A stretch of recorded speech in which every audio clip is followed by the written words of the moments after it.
Good morning, কেমন আছে সবাই? এখন বাজে হচ্ছে সকাল 9টা। ঘুম থেকে উঠলাম আর জল বসিয়েছি, চা খাবো। অনেক কাজ আছে, কাজগুলো করবো আজকে। তো কালকে রাতে একটু চিকেন নিয়ে এসেছিলাম, তো সেই চিকেনটা বেঁচে গেছে, মানে একটু রয়েছে, সেটা আজকে গরম করবো। ওইটা দিয়ে যে খাবো। আমি বসিয়েছি, আমি এই যে এখানে চাটা ধরে নিয়েছি।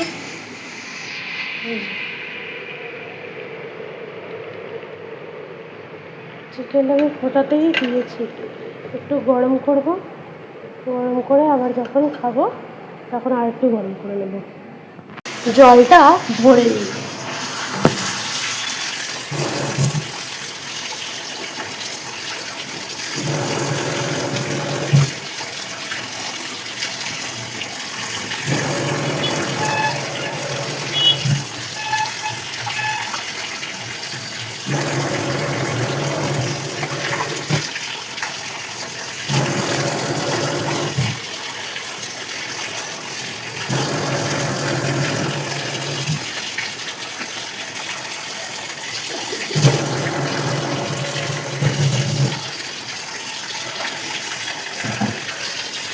এবার আমি চাটা শান্তিতে খাবো। এরপর কাপড় কাচা আছে, কাপড়গুলো কাচলেই তো অর্ধেক কাজ হয়ে যাবে। তারপর ঘরটা মুছে নেব, ব্যাস। তো ব্যাপারটা হচ্ছে এইরকম যে আমি ঢুকেছিলাম 10:30টায় স্নান করতে, আর এখন বাজে হচ্ছে 12:30। মানে আমি এখন তখন বাথরুমে ছিলাম। আমার অবস্থা দেখে বুঝতেই পারছো যে আমি এই মাত্র স্নান করে আসলাম, এসে আমি ভিডিওটা স্টার্ট করলাম। তো আমি স্নান করার সময় আজকে আমি বলেছিলাম আগে যে আমি খুব অলস, ঠিক আছে, আমি খুব পুড়ে আমি করবো করে সেই কাজটা সেই দিন না করে সেটা এক সপ্তাহ পর গিয়ে করি। তো এমন হয়েছে আবার যখন আমি আবার উল্টো দিকে এটাও যে যখন করবো ভাবি তখন সব একবারে ধীরে ধীরে প্রস্তাব করি, ঠিক আছে। যখন আমি করবো ভাবি তখন একবারে সব আমার ক্লিয়ার হয়ে যায় কাজ। তো কিছুদিন ধরে ভাবছিলাম যে বাথরুমগুলো পরিষ্কার করবো, হয়ে আর হচ্ছিল না। মানে ওই যে অলস করে আমি করবো করে করা হচ্ছিল না। ভালো কাজ রবিবার ছিল, কালকে করবো, হলো না। তো ওই যে যখন ধরবো তখন সব করবো, এরকম অবস্থা। আজকে সব পরিষ্কার করলাম, আজকে বাথরুম বলো, পায়খানা বলো, সমস্ত কিছু পরিষ্কার করলাম। যেহেতু টাইলস আরও দেখতে খারাপ লাগে। আমি একটা কথা শুনেছি যে এটা প্রায় হামেশাই শুনে থাকি যে ব্যক্তির প্রকাশ পায়, মানে পরিচয় পাওয়া যায় তার জুতো দেখে, যে সে কেমন ব্যক্তি বা কেমন স্বভাবের মানুষ সেটা দেখা যায় ব্যক্তির জুতো দেখে। আর জুতোতেই নাকি শনি মহারাজ বিরাজ করেন, মানে ওটা একটা লক্ষণ তার, মানে ওখানে বিরাজ করে না, মানে জুতো হচ্ছে শনির সাথে কানেক্টেড কোনোভাবে।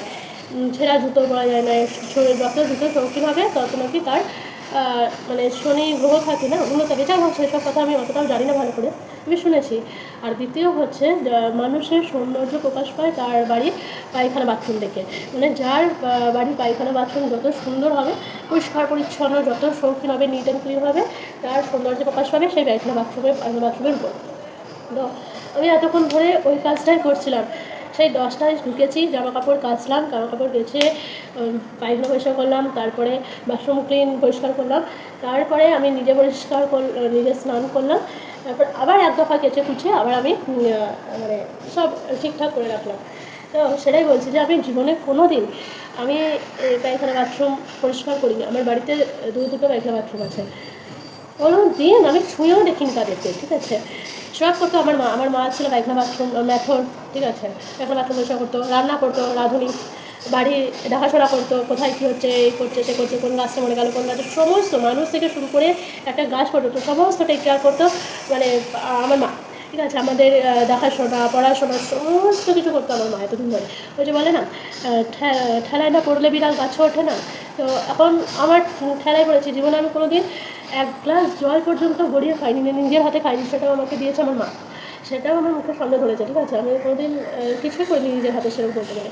তো আমি আজকে পায়খানা পরিষ্কার করতে এই কথাগুলো ভাবছিলাম যে কোনোদিন মানে প্যাম্পার্ড বেবি বলে না, সেই রকম ছিলাম আমি। সেইখান থেকে আজ আমি নিজে পায়খানা পরিষ্কার করছি, বাথরুম পরিষ্কার করছি।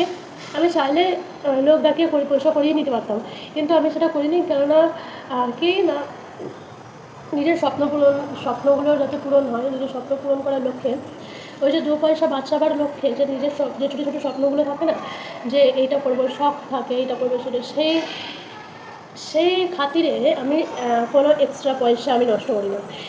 যেটুকুনি লাগবে সেটুকুনি, যে একটা পায়খানা বাথরুমের পয়সা করানো বা বাড়িতে চলে এসব। আমি যখন ভাবতাম যে এটা সবারই মনে হয় যে আমি যখন বড়ো হবো, যখন আমি রোজগার করতে শিখবো বা যখন আমি নিজস্ব স্বাধীন হবো, তো তখন আমি নিজে সব কিছু, মানে আমি সব আলাদা আলাদা কাজের লোক রাখবো, আলাদা আলাদা রান্নার জন্য মাছ রাখবো, রান্নার জন্য এই বাথরুমের সবার জন্য লোক রাখবো, কাজের লোক রাখবো, এরকম অনেক ছিল। কিন্তু যখন একটা টাইমে ম্যাচুরিটি চলে আসে না, বোঝা হয়ে যায় এবং যখন পেটে লাভ করে না একটা চাকরির জন্য বা আর্থিক উপার্জনের জন্য, তখন মানুষ সেই জিনিসটা বোঝে যে এগুলো বিলাসিতা ছাড়া কিছুই নয়। তো এগুলোই আমি বসে বসে এতক্ষণ ধরে চিন্তা করছিলাম যে মেয়েটা আজ পর্যন্ত কিছু করলো না, সে যে পায়খানা পর্যন্ত পরিষ্কার করছে, মানে ম্যাথলের কাজ করছে। আগে মাকে দেখে কিছুই মনে হতো না, মা চাচাতো এই ওই সে, হ্যাঁ। এখন মনে হয় যে সেই জায়গাটাই এখন আমি নিজে দাঁড়িয়ে। তো আমি এবার কার করে সাজাবো এরকম অবস্থা, যে আমার পরিস্থিতি, আমার ভাগ্য এতটাই এখন, মানে কি জানি না আমি এটাকে ভালো বলবো না খারাপ বলবো। তবে একটা কথা মানে, যা হয় ভালোর জন্য হয়। জীবনে অনেক কিছু হয় যেগুলো নতুন আসে, নতুন শেখার জন্যই হোক বা জীবনে চলার পথেই হোক, হয়তো এটাও কোনো একটা রাস্তা যেগুলো আমাকে সামনের দিকে এগিয়ে নিয়ে যাবে, যা কোনোদিন আমি জীবনে করিনি সেগুলো আমি এখন করছি।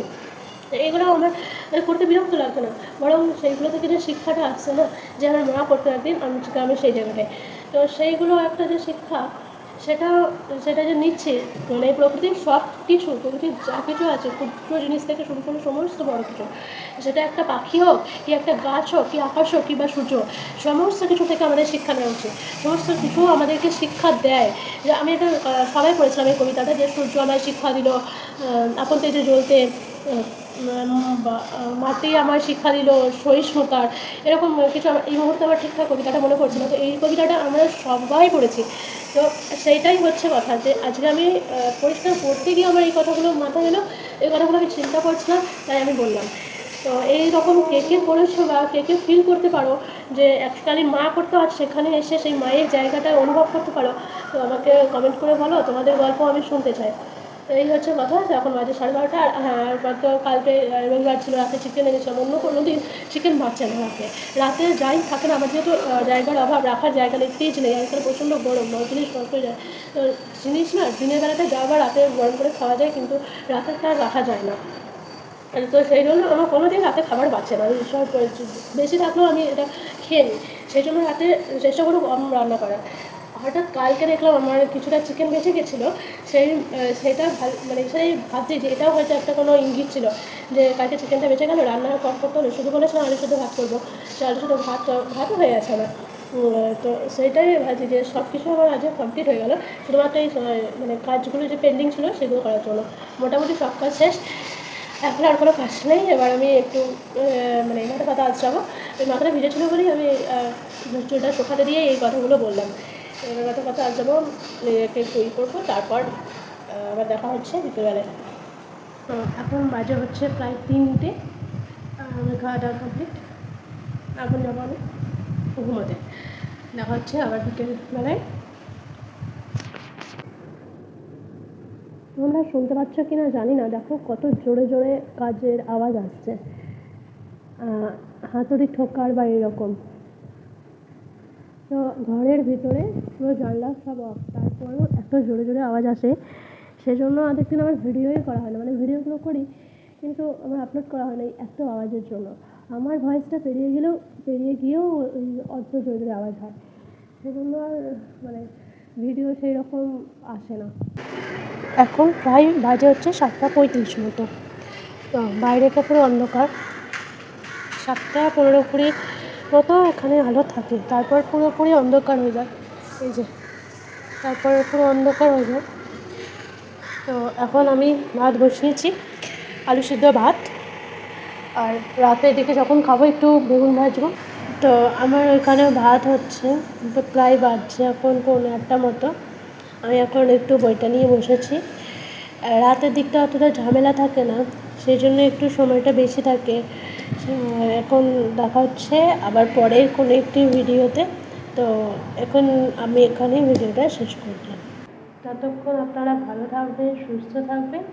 আর ভিডিওটি ভালো লাগলে একটি লাইক করে দেবেন, অবশ্যই কমেন্ট করে জানাবেন আপনাদের মতামত, আর চ্যানেলটিকে সাবস্ক্রাইব করে দেবেন। টাটা।